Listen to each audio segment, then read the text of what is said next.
कृषि दर्शन कार्यक्रम में एक बार फिर आप सभी का स्वागत है। किसान साथियों, आज का कार्यक्रम खास तौर पर पशुपालक साथियों के लिए है। पशुओं में किस तरह से अगर बीमारी हो जाए तो रोकथाम कैसे करें, बारिश के दौरान पशुओं की रखरखाव कैसे करें, साथ ही पशुपालन से जुड़ी वो कौन कौन सी सरकार की योजनाएं हैं जिनकी जानकारी पशुपालकों को होनी चाहिए, आज के कार्यक्रम में विस्तार से चर्चा करेंगे। और इस पर विस्तार से जानकारी देने के लिए हमारे बीच मौजूद हैं विशेषज्ञ। आज हमारे साथ हैं डॉक्टर नरेंद्र जाखड़, आप पशु चिकित्सा अधिकारी हैं और साथ ही आप वेटनरी डॉक्टर्स एसोसिएशन राजस्थान के प्रदेश कोषाध्यक्ष भी हैं। सर, कार्यक्रम में आपका बहुत बहुत स्वागत है। धन्यवाद हेमलता जी। तो किसान साथियों, अगर आपकी कोई समस्या है या पशुपालन आप कर रहे हैं और पशुओं से जुड़ी कोई समस्या है या फिर पशुपालन से जुड़ी किसी योजना की आप जानकारी चाहते हैं तो हमें फ़ोन कर सकते हैं। हमारा फ़ोन नंबर है 2704-999, दूसरा फ़ोन नंबर है 2704-098 और जयपुर का STD कोड है 0141। जब आप फ़ोन करें तो अपने टीवी की आवाज़ धीमी रखें ताकि हम आपको स्पष्ट रूप से सुन सकें। तो सर, सबसे पहले तो यही जानना चाहेंगे, प्रदेश में बारिश का दौर जारी है और ऐसे मौसम में कई बार ऐसा होता है कि पशु बीमार हो जाते हैं, तो उसका पूरा जो आर्थिक भार है वो भी पशुपालक पर आता है और कहीं ना कहीं दिनचर्या प्रभावित होती है। तो बीमारियों से किस तरह से बचाएं, क्या करें? सभी पशुपालक भाइयों को मेरा राम राम। पशुपालक भाइयों, 15 जून से 15 सितंबर का जो समय है, इस समय यह वर्षा ऋतु का समय है और इस समय जो वातावरण है उसमें बहुत ही ज़्यादा नमी होती है और जो तापमान है वो भी साधारण होता है। इस कारण से जो पैथोजेंस हैं, जो रोग कारक हैं, रोगजनक हैं, उनके लिए यह वातावरण अनुकूल हो जाता है। बिल्कुल। जिस वजह से जो रोग हैं वो बहुत बढ़ जाते हैं। तो आमतौर पर किस तरह के रोग इस मौसम में पशुओं में लगते हैं? किसान साथी कैसे पहचाने कि कौन सा रोग है? देखिए, यह जो मौसम है इसमें अगर गाय भैंस की अगर बात करें, जो दूधारू पशु है अपने हैं, तो इसमें सबसे ज़्यादा तो इस मौसम में लंगड़ा बुखार, आपके गलघोंटू, और ऊँट की बात करें तो सर्रा रोग, भेड़ बकरी की बात करें तो फड़किया रोग, जिसको एंटेरोटोक्सीमिया जो होता है, यह रोग, और परजीवी जनित रोग बहुत प्राय होते हैं। जी, लंगड़ा बुखार की आपने जो बात की, उसको पहचानेंगे कैसे पशुपालक? कौन से लक्षण पशु में दिखते हैं, कैसे पहचाने उसे? जी, ब्लैक वाटर जो डिजीज़ है, जिसको आम भाषा में लंगड़ा बुखार कहते हैं, इसके नाम से ही यह स्पष्ट होता है कि पशु इसमें लंगड़ा तो होगा। इसमें क्या होता है, इस रोग में पशु सबसे पहले कोई भी रोग होता है तो उसमें चारा पानी तो छोड़ देता है, दूध अगर है तो कम देने लगेगा या दूध देना बंद कर देता है। लेकिन विशेष तौर पे इस रोग में तापमान है वो बहुत ज़्यादा अधिक होगा, शरीर में उसके फीवर आने लग जाएगा और जो मांसपेशियाँ हैं, जो आगे के जो पैर हैं और पीछे के पैर की जो मांसपेशियाँ हैं, उनमें सूजन आ जाएगी और जो पशु है वो बहुत लंगड़ा के चलेगा। जी जी। इस वजह से जो पशु है वो 2-3 दिन में तो उसकी ऐसी स्थिति हो जाती है कि जो मांसपेशियाँ हैं उनमें जकड़न हो जाती है और मसल्स हैं उनके नीचे गैस बन जाती है और पशु की जो हालत है वो बदतर होने लग जाती है। जी, तो ऐसी स्थिति में अगर ऐसी कोई स्थिति हो तो तुरंत क्या करें? किसान साथी कहाँ संपर्क करें, पशुपालक कहाँ जाएं? देखिए, ऐसी जब परिस्थिति होती है तो चूंकि यह जो इस प्रकार की जो बीमारियां हैं वह जानलेवा हैं, तो ऐसी स्थिति में नीम हकीम के चक्कर में नहीं पड़ना चाहिए। तत्काल आपका जो नज़दीकी पशु चिकित्सक है या आपका नज़दीकी पशु चिकित्सालय, उस पर आप संपर्क करें और तत्काल तुरंत प्रभाव से उनकी मदद लें, आप उपचार करवाएं। जी, इसके अलावा और कौन कौन सी मौसमी बीमारियां हैं जो आम तौर पर घरों में होती हैं, जैसे पशुपालन जो कर रहे हैं वो आम तौर पर देखते हैं और घरेलू जो तकनीक है वो अपना के उसे ठीक कर सकते हैं, वो कौन कौन सी बीमारियां होती हैं? देखिए, अगर इस मौसम के अंदर देखें तो जैसे ही बरसात का मौसम होता है तो इस मौसम में क्या है कि लोग जो पशुओं को, हम किसान भाई हैं तो चारा उपलब्ध, हरा चारा बहुत ही आसानी से उपलब्ध होता है। तो हरा चारा जब उपलब्ध होता है तो हम चराने के लिए उनको, पशुओं को बाहर लेके जाते हैं। तो अमूमन क्या होता है कि जैसे ही पशु बाहर चरने जाते हैं तो उनको केवल हरा चारा खिला दिया जाता है। जी जी। तो अगर केवल ही बिना सूखे चारे के हरा चारा अगर खिलाया जाता है तो उनकी क्या है, अपचत हो सकती है। जी जी। खान पान में विशेष रूप से सावधानी बरतनी है। एक किसान साथी हमारे साथ फोन लाइन पर जुड़ गए हैं, उनसे बात करते हैं। जी, हेलो हेलो हेलो। हाँ जी, नमस्कार, कौन बोल रहे हैं? मैं रामलाल बोल रहा था, जालौर डिस्ट्रिक्ट नमस्कार। जी, कृषि दर्शन में स्वागत है आपका, पूछिए अपना सवाल। मैं एक बकरी का है जो एक स्तन में दूध आता है सही और एक में पीक जैसा दूध निकलता है, जी, गाढ़ा निकलता है। आप झालावाड़ से बोल रहे हैं, उधर बकरी पालन करते हैं रामलाल जी। तो दूध में कहीं कोई इन्फेक्शन है, तो दूध का कलर भी चेंज हो गया, पस जैसा कुछ आ रहा है, तो क्या करें? रामलाल जी सुनिए, जवाब सुनिए, एक्सपर्ट जवाब दे रहे हैं। ये मौसम जो है, दरअसल यह थनैला रोग के लक्षण हैं, और यह जो मौसम है वह थनैला रोग के लिए बहुत अनुकूल मौसम है। तो स्पेशली जो बकरी है या भेड़ पालक जो भाई हैं, उनको यह ध्यान रखना चाहिए कि जो भी पशुशाला उनकी है उसमें सर्वप्रथम वो साफ़ सफाई पूरी रखें, पानी उसमें इकट्ठा नहीं होने दें, और जो चारा है और दाना है वो बिल्कुल सूखा दें। जी, साथ ही अगर आपके पशु के जो थन है, अगर उसमें जो दूध है वो साफ़ सुथरा नहीं आ रहा है, उसमें खून आ रहा है, पीप आ रहा जी। है, ऐसी परिस्थिति में तत्काल आप जो नज़दीकी पशु चिकित्सालय उसमें आप संपर्क करें, क्योंकि ये थनैला रोग के लक्षण हैं।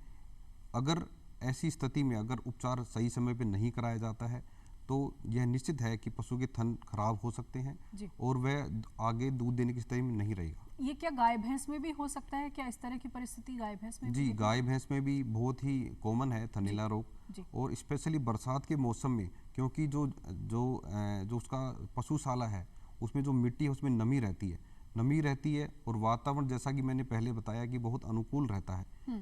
तो जो रोग जनित जो कारक हैं, जो बैक्टीरियाज हैं, फंगस हैं, यह आसानी से जो पशुशाला है उसमें अपना घर बना लेते हैं। जैसे ही पशु उस गीले पशुशाला में बैठेगा तो उसके थन के अंदर वो जीवाणु, हो जाता है। जो बैक्टीरियाज हैं वो उसमें एंटर कर सकते हैं। जी, जी। सर आपसे जानना चाहेंगे, जैसे मौसमी बीमारियां तो हो ही जाती हैं, लेकिन बीमारियां ना हो, बचाव भी ज़रूरी है। बचाव कर लें तो बीमारियों से बचा जा सकता है। तो जो उनके रहने की जगह है या खान पान है, उसमें क्या विशेष सावधानी बरतें, खासकर बारिश के मौसम में?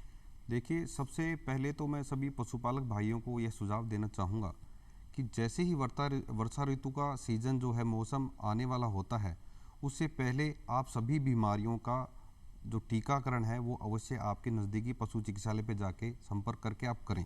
बिल्कुल। उससे क्या होगा कि आपके जो पशु हैं आगामी वर्षा ऋतु के मौसम के लिए तैयार हो जाएंगे और उनको जो बीमारियां हैं वो होंगी नहीं। जी। इसके साथ ही हम जो पशुशाला है उसको हम स्वच्छ रखें, अगर हो सके तो फिनाइल के घोल से उसकी साफ़ सफाई करें। जो चारा अगर हम दे रहे हैं तो चारे के अंदर सूखा और हरा चारा मिक्स करके दें। इसके साथ ही एक पशुपालक भाई बहुत बड़ी जो है कॉमन गलती करते हैं, जी। वो गलती यह करते हैं कि पानी बहुत आसानी से उपलब्ध होता है तो तालाब का पानी उसको पिलाने की पशु को कोशिश करते हैं, जी। जिससे क्या होता है घोंघा और ऐसे लार्वा जो हैं पशु के शरीर में पेट में एंटर कर चले देते हैं, जिससे परजीवी जनित रोग जो है पशु में होने लग जाते हैं। तो इस हेतु हमें केवल पशु को स्वच्छ पानी ही देना चाहिए। जी, जी। सर एक और फ़ोन पर हमारे साथ किसान साथी जुड़ चुके हैं, उनसे बात करते हैं। हेलो, हेलो, हेलो, नमस्कार, कौन बोल रहे हैं? जी, नाम बताइए अपना। चंदन जी, पूछिए, क्या पूछना चाहते हैं? मैंने हमारी भैंस में कई बार करवा दिया तो उसमें दस्ती नहीं है। आवाज़ साफ नहीं आ रही है चंदन जी, दोबारा पूछिए अपना सवाल। मैंने अपनी भैंस को कई बार किया है, जी। अब गति नहीं है, गवाला नहीं हुई है। मतलब जी, जी, जी। कितने साल की है आपकी भैंस? पहले भी आई है सर। पहली बार ऐसा सुन नहीं पा रहे हैं चंदन जी? आप सुन पा रहे हैं डॉक्टर साहब? मैं मेरी सुन बात? पा रहा जी, हूँ। जी, जी, बताएं। जी चंदन जी, जी मैं चंदन जी सुनिए। जी चंदन जी, मैं भरतपुर से पूछना चाह रहे हैं। जी जी, जी, पूछिए। चंदन जी, मैं आपसे यह जानकारी लेना चाहूँगा कि आप प्राकृतिक गर्भाधान करवा रहे हैं या आप कृत्रिम गर्भाधान करवा रहे हैं? फ़ोन उनसे डिस्कनेक्ट हो गया है तकनीकी खामी की वजह से। फिर भी अगर कृत्रिम गर्भाधान वाली जो आप परिस्थितियाँ हम जो चर्चा भी कर रहे थे उसके बारे में अगर आप जानकारी देना चाहें तो किसान साथी कैसे लाभान्वित हो सकते हैं उससे? देखिए, अभी जो भी सरकार के अंदर पशु चिकित्सा उपकेंद्र हैं और पशु चिकित्सालय हैं, उनमें हिमकृत जो कृत्रिम गर्भाधान की सुविधाएं हैं वह उपलब्ध हैं। और आपको यह जानकारी देना चाहूँगा कि NAIP programme, national artificial insemination programme के तत्वाधान में यह कृत्रिम गर्भाधान की जो सेवा है वह निःशुल्क है और यह पशुपालक के द्वार तक है। जी। तो इसका लाभ तो इसके लिए पशुपालक संपर्क कहाँ कर सकते हैं? जो भी इन आज जो राज्य का जो पशु चिकित्सा व्यवस्थाएं हैं वो बहुत ही सुदृढ़ है। मैं तो ये कहना चाहूँगा कि उत्तरी भारत में सबसे बेहतर है। जी।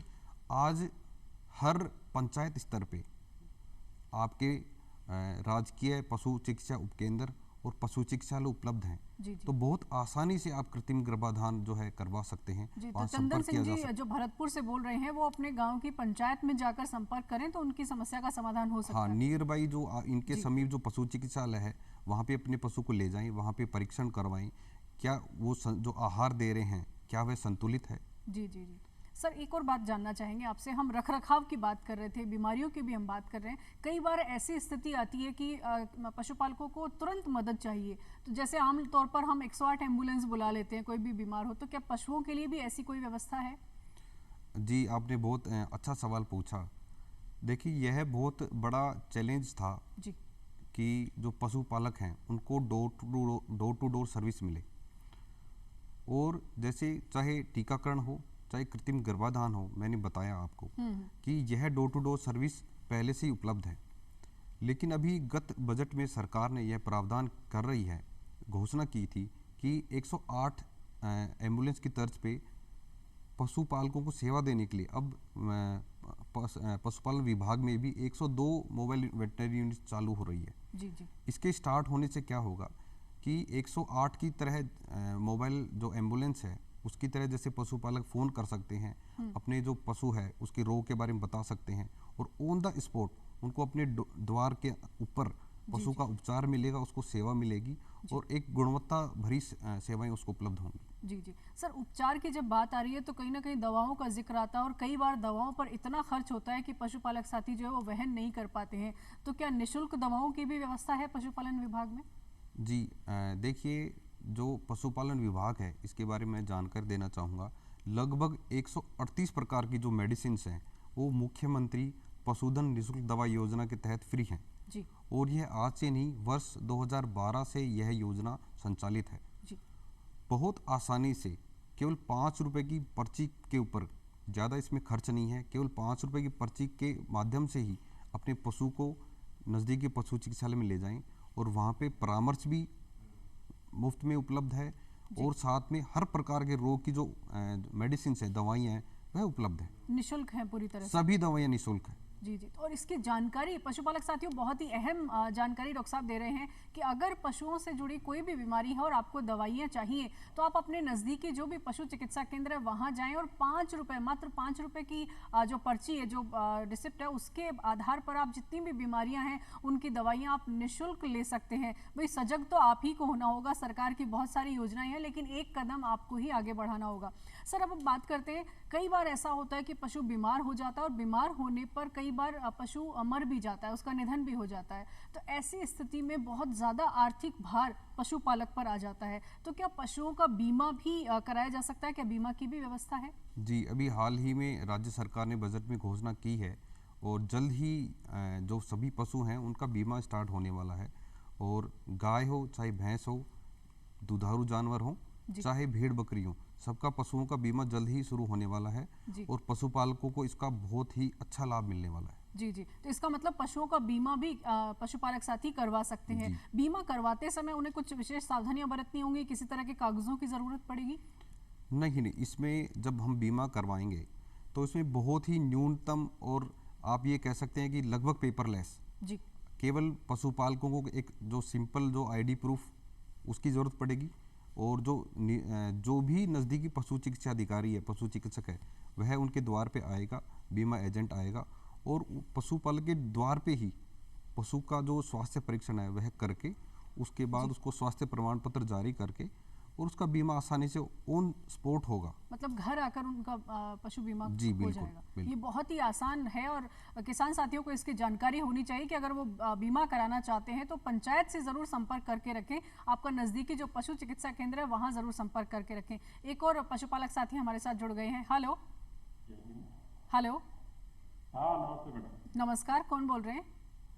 मैं इंदर सिंह यादव उज्जैन एमपी से बोल रहा हूँ। जी, राजस्थान में स्वागत है इंदर सिंह जी आपका। कैसे हैं? बढ़िया मैडम। उज्जैन में मौसम कैसा है? बहुत बढ़िया है, अच्छी बारिश हो रही है। जी जी बताइए क्या समस्या है इंद्र सिंह जी। मेरा ये प्रश्न है कि बारिश के सीजन में जानवरों को जो है गलघोटू, इसके लिए कौन कौन से टीके लगाए जाते हैं? जी जी टीकों के बारे में जानना चाहते हैं उज्जैन से। सबसे पहले तो आपको धन्यवाद देना चाहेंगे कि आप मध्य प्रदेश से राजस्थान में फ़ोन कर रहे हैं। सर बताएं क्या करें। जी आपका स्वागत है। अभी मैं आपको जानकारी देना चाहूँगा कि जो गलघोटू जो रोग है वह बारिश के मौसम में बहुत ज़्यादा होता है जी और जो लंगड़ा बुखार है जिसको ब्लैक वाटर भी कहते हैं, यह दोनों रोग ऐसे हैं जो बहुत ही जानलेवा हैं और बारिश के मौसम में बहुत होते हैं। तो मैं ये आपको बताना चाहूँगा कि बारिश के मौसम से पहले आप इनका टीकाकरण अवश्य करवाएं। तो टीकाकरण के लिए कहाँ संपर्क करना होगा? वहाँ भी यही व्यवस्था होगी अपने नजदीकी पशु चिकित्सा केंद्र में? लगभग हर राज्य में जी। ऐसी व्यवस्थाएं हैं और राजस्थान में तो इतनी उत्तम व्यवस्थाएं हैं कि हर जो पशु चिकित्सालय है, पशु चिकित्सा उपकेंद्र है, उस पर टीकाकरण मुफ्त है, निःशुल्क। जी जी। तो इंद्र सिंह जी आप उज्जैन में जहाँ भी जिस भी इलाके में आप रहते हैं वहाँ के नज़दीकी पशु चिकित्सा केंद्र में आप संपर्क कर लें। आपके पशु के लिए जो भी टीका ज़रूरी होगा वो वहाँ पर बिल्कुल निःशुल्क लगा दिया जाएगा। सर अब बात कर लेते हैं नंदी गौशाला की। हमारे यहाँ दो तरह की समस्या हम देखते हैं। कई बार जो आवारा पशु है, जो लावारिस पशु हैं, वो भी कई बार घूमते हुए दिखते हैं, तो उनकी क्या व्यवस्था है? और दूसरा नंदी गौशाला के बारे में आपसे जानना चाहेंगे। देखिए जो आवारा पशु हैं या लावारिस पशु हैं, यह समस्या पूरे देश भर में ही है जी। और राजस्थान के परिप्रेक्ष्य में अगर मैं बात करूं तो राजस्थान में बहुत अच्छी एक व्यवस्था जो है वह यह है कि बहुत सारी पूरे राज्य भर में बहुत सारी नंदीशालाएं और गौशालाएं हैं और राज्य सरकार विशेष तौर पे सभी नंदीशालाओं को और गौशालाओं को अनुदान देकर संचालित कर रही है। जी। दूसरा, इसमें आने वाले समय में यह जो समस्या है इसका निजात भी बहुत अच्छे तरीके से होने वाला है। मैं आपको बताना चाहूँगा कि जल्द ही राज्य में सेक्स सॉर्टेड सीमन आने वाला है। जी। सेक्स सॉर्टेड सीमन ये ऐसा है जिसमें कृत्रिम गर्भाधान की प्रक्रिया आपका एयर टेक्नीशियन या नज़दीकी पशु चिकित्सालय पे आप पशु को ले जाएंगे या आपको डोर टू डोर सर्विस भी मिलेगी। जो इस सेवा के माध्यम से जब आपके पशु को आप कृत्रिम गर्भाधान करवाएंगे तो केवल और केवल जो मादा बछड़ियाँ 99% वही पैदा होंगी। तो आपके जो नरवंश के जो पशु थे उसकी समस्या तो बिल्कुल समाप्त हो जाएगी। ये आने वाले समय के लिए होगा। अभी जैसे सामूहिक रूप से जो पशु होते हैं या नंदी जो है उनको कई बार छोड़ देते हैं, उनकी क्या व्यवस्था है? उनको सुरक्षित रखने की या उनके रखरखाव की क्या व्यवस्था है? नंदी गौशाला जिसका बजट में भी घोषणा हुई थी, तो उसके बारे में आपसे जानना चाहेंगे। देखिए जो प्रदेश में नंदी गौशालाएं हैं, जैसा कि मैंने आपको बताया कि सरकार से 9 महीने तक का अनुदान उनको फ्री मिल रहा है नंदीशालाओं को, गौशालाओं को। तो बहुत अच्छी और सुदृढ़ व्यवस्थाएं हैं। जी। तो इसके लिए आवेदन अगर करना हो, नंदी गौशाला अगर कोई नंदीशाला अगर कोई लेना बनाना चाहता है तो उसके लिए क्या प्रक्रिया होगी? आवेदन के लिए गौपालन विभाग है, उसके माध्यम से आप आवेदन कर सकते हैं।